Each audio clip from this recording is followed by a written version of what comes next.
Navenda lêkolînên sosyopolitîk ên qadê di navbera 28 berfanbarê û di duê rêbendanê de li 20 bajaran rapirsiyek li dar xist. Di rapirsiya ku li 11 bajarên Rojavayê Tirkiyeyê û 9 bajarên Bakurê Kurdistanê hatî kirin de ji 1876 hilbijêran pirs hatin kirin. Di rapirsiyê de ji hilbijêran hatiye pirsîn ku heke hilbijartinek çêbe hûn ê dengê xwe bidin kîjan partiyê û ji sadê 27 dibêjin AK Partî, ji sadê 22.9 dibêjin CHP, ji sadê 10.3 dibêjin İYİ Partî, ji sadê 9.4 HDP û ji sadê 6.3 jî dibêjin MHP.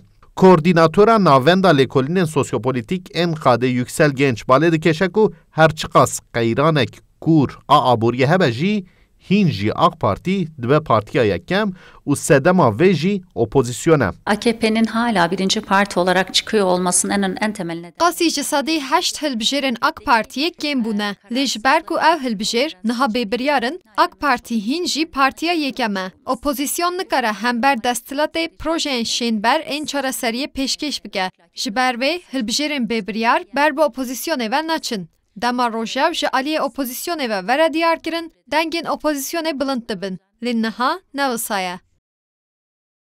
Di rapirsiyê de derbarê hilbijartina pêşvext de jî pirs hatiye kirin ku ji sadê 56 beşdaran daxwaza hilbijartina pêşvext dikin. Akademisyenê Zankoya Dicle Vahab Coşkun amaje dike ku hem desthilat destnîşan kir ku hilbijartin dê wextê xwe de were kirin û hem jî opozisyon ji dil daxwaza hilbijartina pêşvext nake ji ber ku eger ev rewşa xirab a aboriyê çi qas dirêj bidome dê ew qas dengên desthilatê dakevin. Biryara hilbijartinê bide iktidarı muhalefet nikare biryara bide. Li vir jî Bahçeli û Erdoğan dikevin faktörê herî mezinin. Heta îro em li dîroka Tirkiye mêzê dikin ji 2002 heta îro hilbijartinê pêşvext dikiştek biryara wî Bahçeli dayê. Fakat anka Bahçeli dibe ez viya naxwazim. Muhalefet jî dibe em hilbijartina pêşvext dixwazin fakat der hakkı viyade pir biryardar nenen yani çünkü muhalefet jî hîna ne namzetê xwe belli kirî hîn jî ne hatî cem hevdû jî ji bo wî muhalefet jî viya dibêje vî peyvê dibêje fakat ji bo viya jî pir ewk nake pir daxwazekî mezin nîşan nade.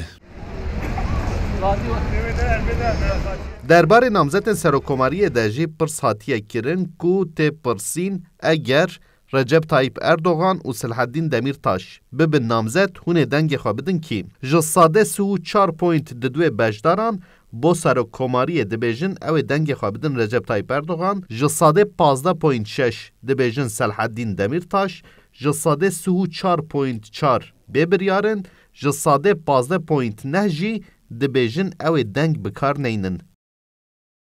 Mahir Yüksel, Kurdistan 24, Diyarbakır.